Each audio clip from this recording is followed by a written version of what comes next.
Hey guys, welcome back. So for this one, we're jumping back into Bryan Hill's Blade series, where now Blade's gotta take the fight to the mother of evil.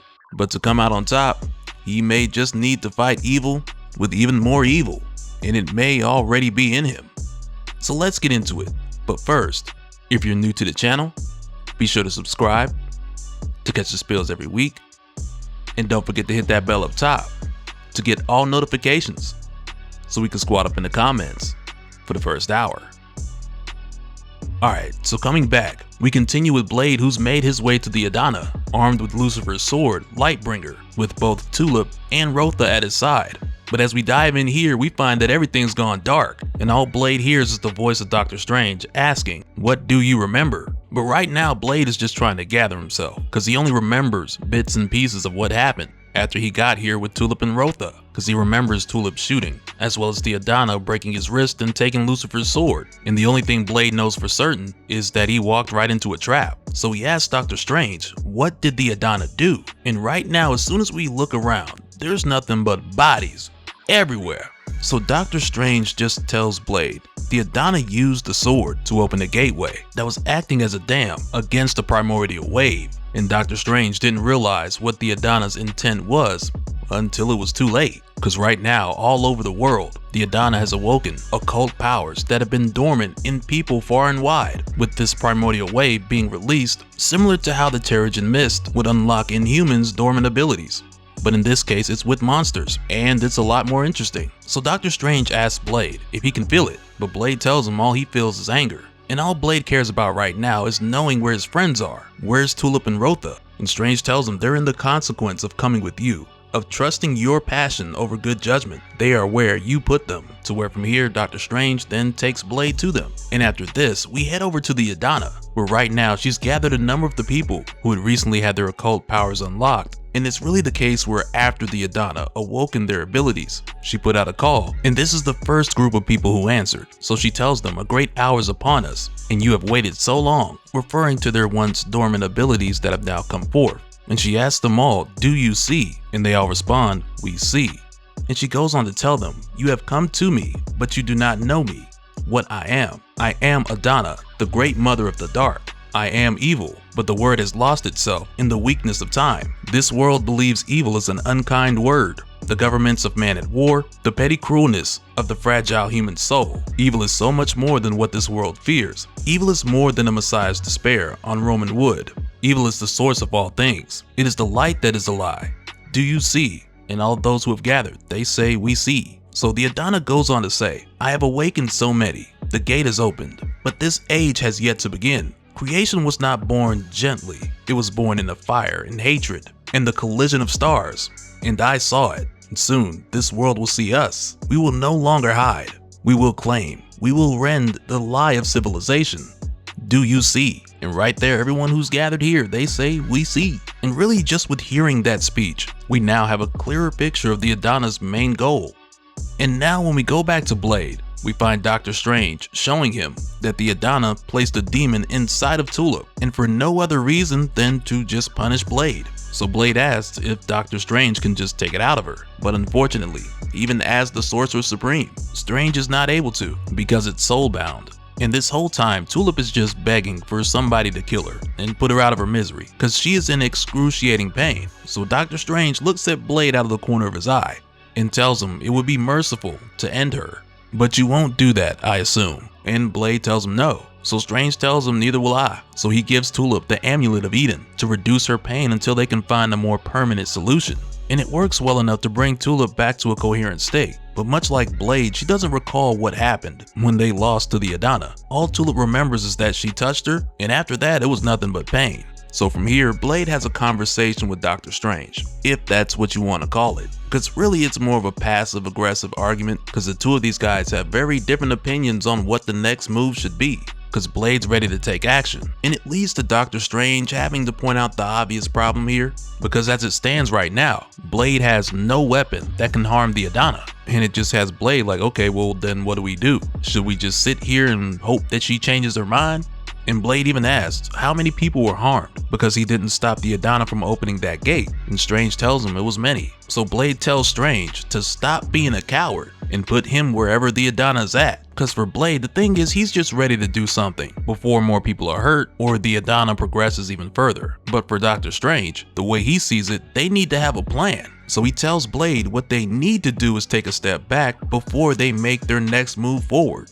And I mean, I gotta admit, I'm with Strange on this one. But Blade's just not trying to hear that. So he knocks over an expensive vase while telling Strange to take him to the Adana before he breaks something else. Cause if he needs to, he'll break everything in his room. But Strange just reassembles it while telling Blade that he can break whatever he wants and Strange will just put it back together. But Blade goes on to get a bit more specific by telling Strange that he's in the room too.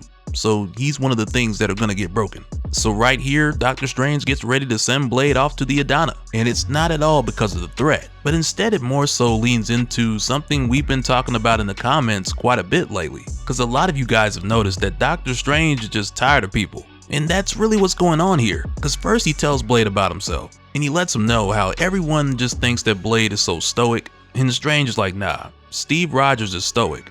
You, Blade, are a jackass. And from there, Strange goes on to explain the situation of what needs to be done to get Blade to the Adana, but you can very much tell that Strange thinks this is a dumb idea, but he's gonna go ahead and let Blade do it. He's just simply stepping out of the way. And he goes on to let Blade know that the Adana can move between realms, and the place that she's at now, though it's not literally hell, the conditions of this realm are very similar to it. So Doctor Strange ends up sending Blade there. Cause for Blade, his plan is pretty much, just send me to the Adana and I'll handle the rest. And there's really not much more to it. And as Blade lands in this realm, one of the first things that he notices is that the ground is saturated with blood. And soon after, he's greeted by the Adana, who tells Blade right away that Strange was wrong about this place when he mentioned earlier that it's not actually hell, because there are many hells, and this one is hers. So she makes sure not only to make that correction, but also make that distinction clear as well. Because since Blade has released her, she's been growing stronger by the day. And in fact, she made this little dimension just so she could wait here for Blade, which she admits is a bit extra.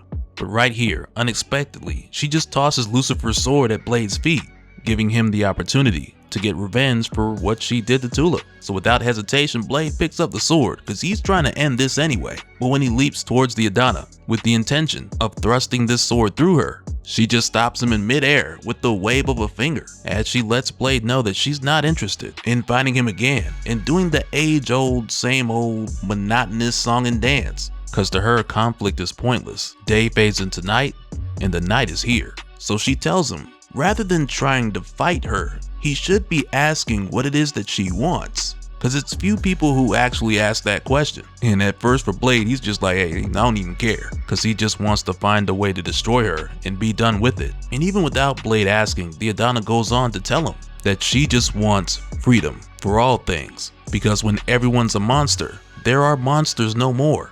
And that just had me like, man, well, that's a good point. And after that, she just tells Blade, I have no issue with you because you are another thing I'm here to save. So you can go back to your world.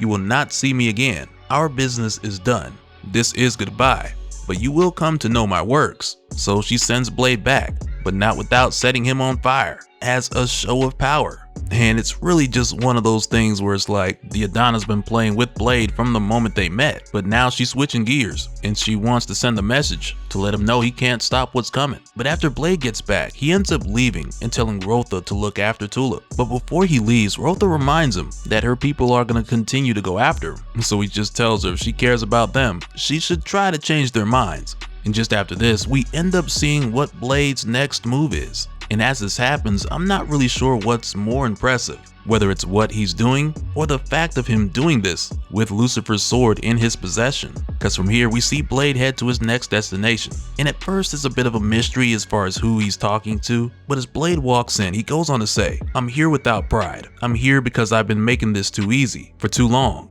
You see what's happening in the world. I know you feel what the Adana did, what I helped her do, how I failed. I need to do what I've been afraid of doing my whole life. I know you can help me. Sometimes I think you let me win because there are things you're afraid of doing too. Power, even you are afraid to take. I am not afraid anymore. Show me everything you know about what I am. All of it. No rules. Teach me. Cause it's here. When we find that Blade has made his way to Dracula so that he can teach Blade how to reach his full potential and how to win this war.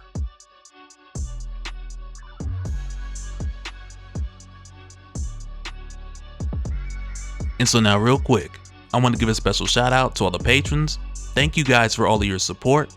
And for anyone who's new here, who wants more information on how to support the channel, I got a link below where you can go to patreon.com/dopespill. But that'll do it for this one, guys. Let me know your thoughts down in the comments below, and we'll do it again on the next one. Alright, later.